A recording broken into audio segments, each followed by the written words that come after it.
opportunity. First of all, for all the young people who are out there, the opportunity and the future is Web3. Related to NFTs, as you've mentioned, blockchain, crypto, all of the above. However, there, in that incredible wealth generation, we have the opportunity in a circular creator economy to be able to change the rules around creating opportunities for many people and not just concentrating that wealth into the hands of a few. And it's up to the people. And at the end of the day, I feel like I have a lot of faith in the young and the youth coming up to think about things differently than just pure, I'm in it for myself. And if we can actually collaborate like this technology asks us to do and requires us to do, we can make sure that a lot of people do very well, fine, make a ton of money, but also let's think about society and the positive impact you can have. And that is in our power with this technology.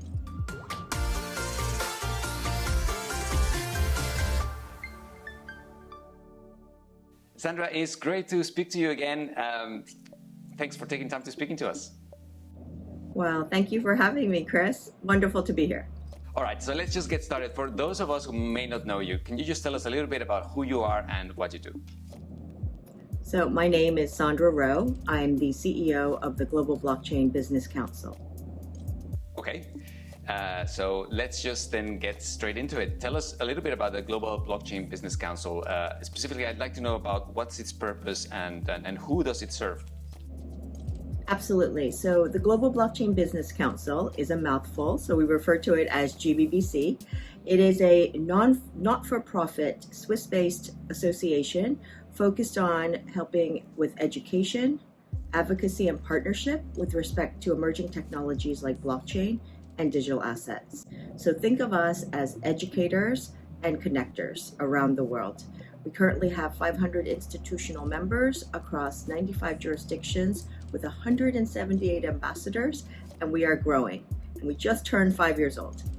Wow, okay, so tell me a little bit more about your members. Who are the type of members that would join Gbbc or perhaps as individuals, as professionals, or as organizations? Absolutely, great question. The types of organizations that join Gbbc are multi-stakeholder, meaning we have government agencies, regulators, central banks, as well as entrepreneurs of companies you've never heard of probably, who are quite small, to very, very large Fortune 500 corporations that are household names.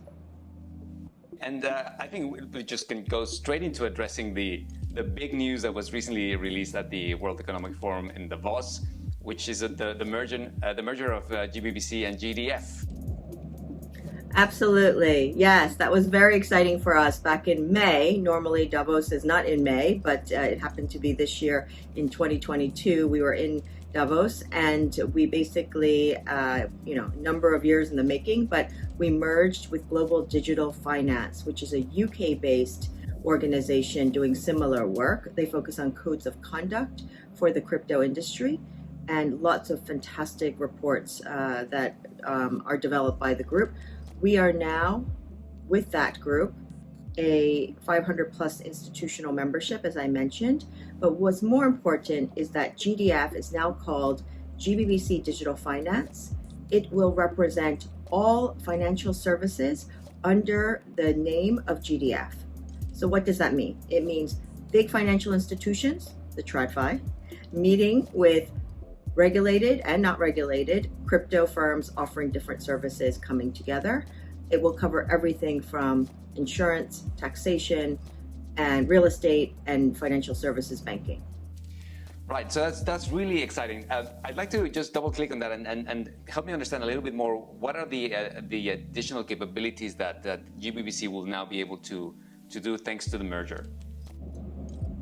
With the merger comes scale. We are the world's largest blockchain association now in the world, and we are continuing to grow. And the reason why that is important for an emerging industry as digital assets and blockchain is that there needs to be certain points of hubs, as I call them. And I know we are all advocating for decentralization, and absolutely we advocate for decentralization as well, but there is benefit to certain areas having large-scale influence and ability to have one voice.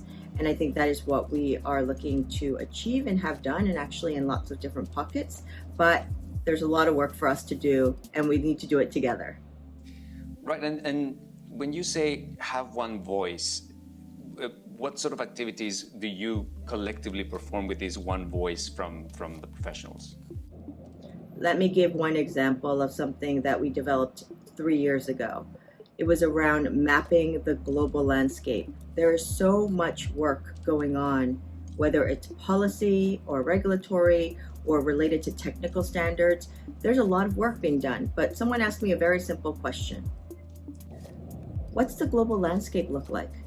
And you know what? 3 years ago, I couldn't give an answer, not a simple answer. So we worked with initially the World Economic Forum, and in the second iteration, we worked with over 131 institutions. We worked together to form a global mapping initiative. It's called GSMI, and you can go to our website to see it. We mapped 187 jurisdictions and put together everything we could find. Who had worked on a bill, a white paper, anything that had come together from the government. That was one. Another one was related to technical standards. We've mapped 37 of them. These are what these standards look like in the blockchain space. And we're constantly asking for others to let us know if we're missing anyone. We've also mapped over 400 consortia that existed in blockchain. Some are now defunct, some are still operating. And we've also now started listing all blockchain courses and degree programs around the world from academic institutions. And that number is growing. Wow. And could you help me understand what's the relationship with the World Economic Forum? Why would the World Economic Forum be involved in an activity like the mapping of the overall ecosystem? Sure. We partner with lots of different groups. As we all know, blockchain is a team sport, and we like that. And we often work with others who are doing related work and making sure that we're not doing redundant things. And as two organizations with different competencies, we've decided to come together at that point to combine the technical mapping with the regulatory mapping and policy mapping. Okay. Let's switch gears now and talk a little bit about the members themselves, because I'm curious to know what is it that the members of both organizations that merged say about the merger? Yes, what was very interesting about our merger is that we had very little overlap in membership. We had a little bit, but not much. Number one, Gbbc's membership cuts across industry groups. We have healthcare, energy, government services, as I mentioned, government related folks, supply chain, as well as financial institutions. And what was very interesting about this merger is that you brought together then very large names like banks that you've heard of with organizations like crypto firms, layer ones, layer twos, that were not typically necessarily in the Gbbc orbit.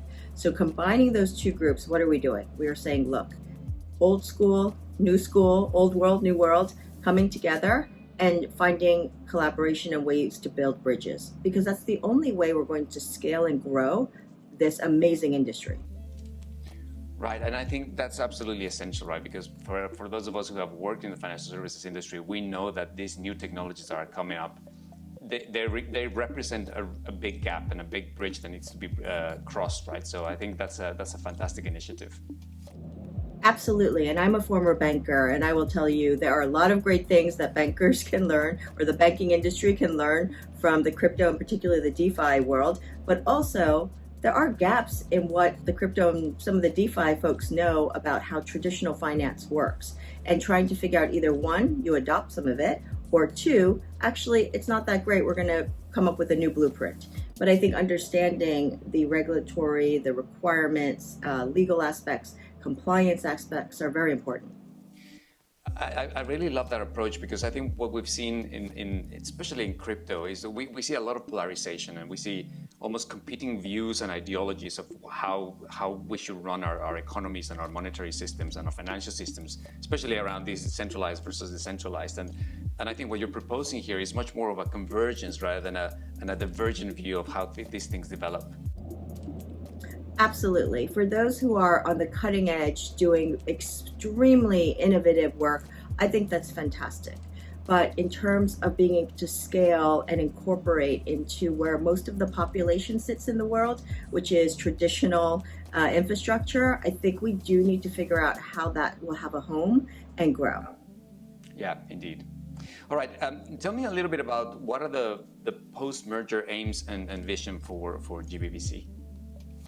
Chris, thank you so much for asking that question about post-merger. Well, first of all, as I said very clearly in May, we needed to get our house in order because our team, basically, it's a very small team, but we, doubled in size and now we've tripled in size. So we are growing quite quickly. We've now gotten to a place where internally we are set up in a much more efficient way to scale ourselves. That was one, get your house in order. Number two is now really focusing on, as I mentioned, GDF representing all financial services related topics, and that includes things like doing collaborations with other big industry associations that may be in the financial services space, but also working with regulators, particularly global regulators, on helping them talk to each other, to collaborate, working with those who are maybe coming along, particularly in developing countries where they don't have the same resources as other nations where they do have a lot of resources. We're trying to make sure that people learn from each other and that you don't need to reinvent the wheel. So working a lot with regulators in particular.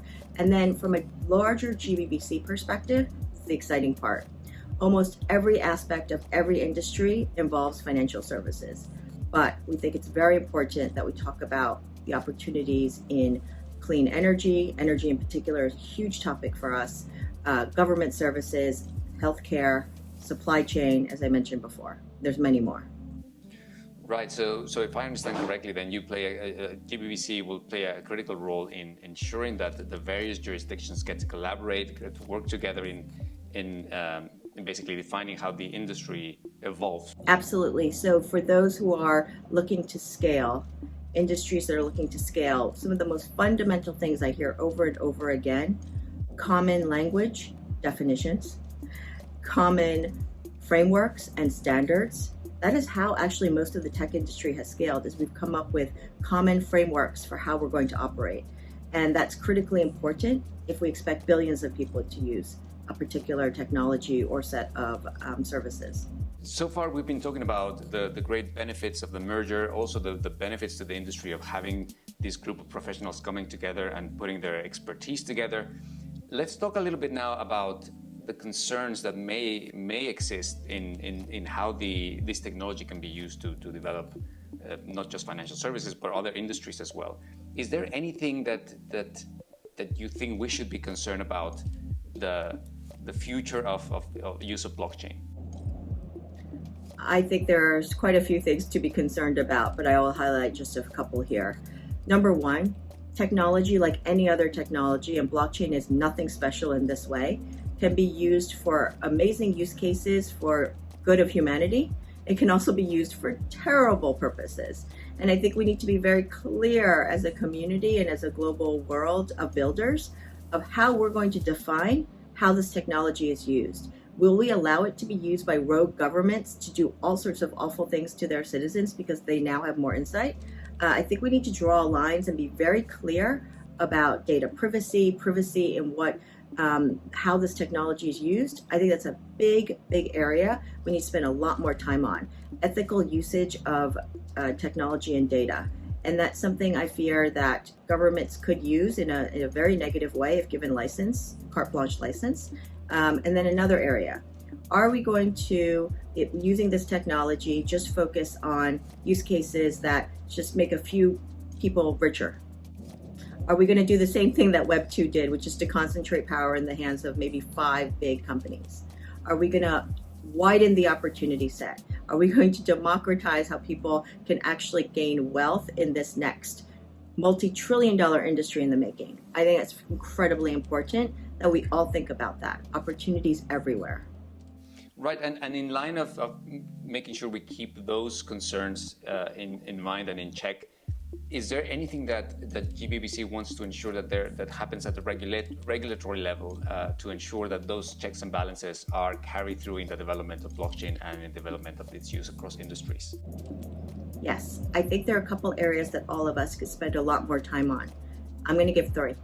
Number one, digital identity. Digital identity is going to happen, and in most cases, there will be a government component to this. We need to shape that dialogue with governments around the world of what digital identity will look like. I know and appreciate sovereign digital identity. Self-sovereign digital identity is a concept that a lot of folks are working on, but at least in my opinion, the future world involves one where your government ID plays at least a role in being able to influence your digital identity. So I think the guardrails around that, incredibly important. Number two, data privacy. I can't underscore how important it is for us to actually have legislation that protects people's data and what they do online and drawing lines. And right now, in certain countries, there are no lines. Governments can do whatever, and this is not healthy, and nor do I think it's a good thing. So we need to keep putting pressure on that. And then there's a third concept. I think it's now percolating, but people don't talk enough about, is technology ethics or tech ethics. And it's really around, as a society, how are we going to use technology when everything is digitized? Is it okay just to use tech for whatever purposes? Or are there actually lines in society that we're going to draw, like we've drawn in other areas, where it's not okay to either be intrusive in someone's life or to use it as a weaponized tool? Right, okay, and just as you were speaking, I was thinking perhaps also about the fact that the blockchain will increasingly capture more and more of our daily lives in a digital form. What happens with people that perhaps are either not comfortable using digital technologies or that just choose not to use them? How can we ensure that we bring those people along with the evolution of industries? Absolutely, that is critically important. The Vatican actually estimated in one of their conferences we attended on the digital divide, something in the neighborhood of 1.7 to over 2 billion people may be left behind as everything digitizes.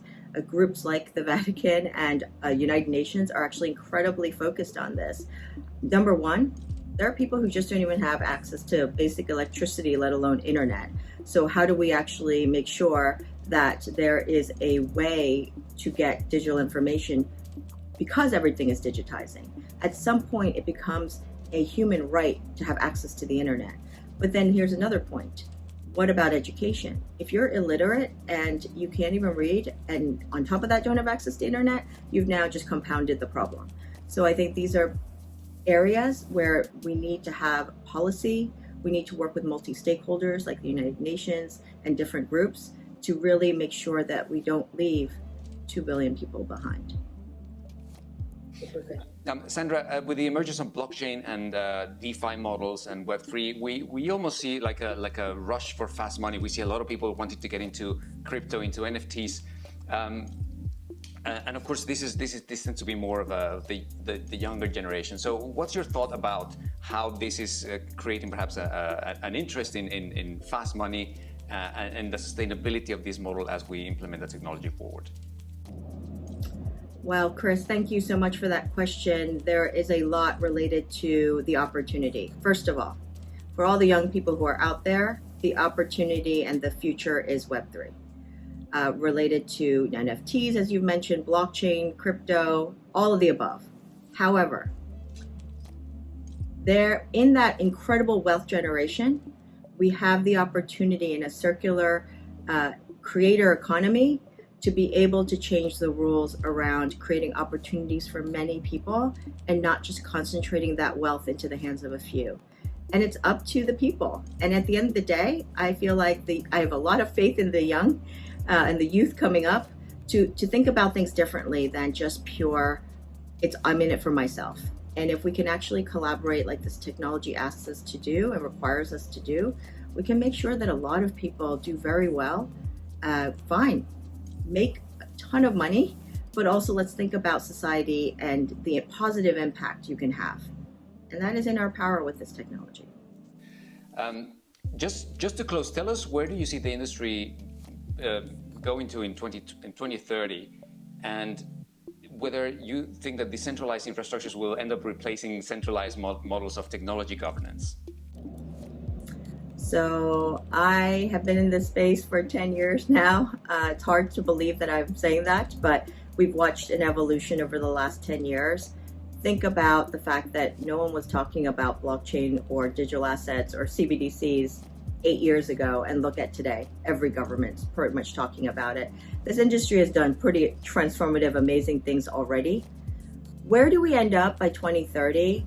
I think if we were to focus our energies on the immediate solutions for problems today, meaning if we were to use the technology to solve for climate change, how to clean up the data around carbon emissions, carbon offsets, all of that, and work towards SDG goals, in particular, the United Nations Sustainability Development Goals, I think we'd be in a much more positive world and prove that this technology can do wonderful things if we could actually mobilize a good portion of our work in that direction. We have a food crisis that's happening. The World Food Program has come up with statistics that show we're getting worse, not better, in the food famine and food crisis. Gbbc is working actually with the World Food Program. We'll be talking more about it later, but we are working to actually work towards using blockchain to provide transparent data and also donor fund data on if you contribute, how you can actually see where things go and also really become part of the global community. These are global problems, but working together, I believe in the power of people. Well, Sandra, thank you so much for sharing your insights. I think this is, as I mentioned, a fascinating field, and you've given us a very insightful glimpse of where the industry and the technology is going. So thank you so much for your time, and of course, we're looking forward to hearing more about this from you at Nordic FinTech Week in September. Well, thank you very much, Christopher, and I really look forward to being there in Copenhagen. It's been too long.